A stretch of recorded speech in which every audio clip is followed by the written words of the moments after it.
Good morning, everyone. To know the will of God is the greatest knowledge. To find the will of God is the greatest discovery. To do the will of God is the greatest achievement.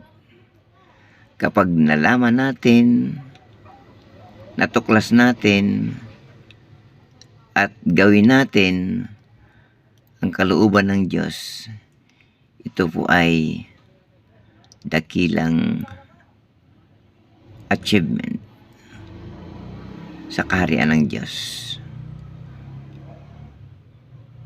Gawin natin ang mahusay, mga kaibigan, mga kapatid, mga kamanggagawa. Purihin ang Panginoon. Good morning po.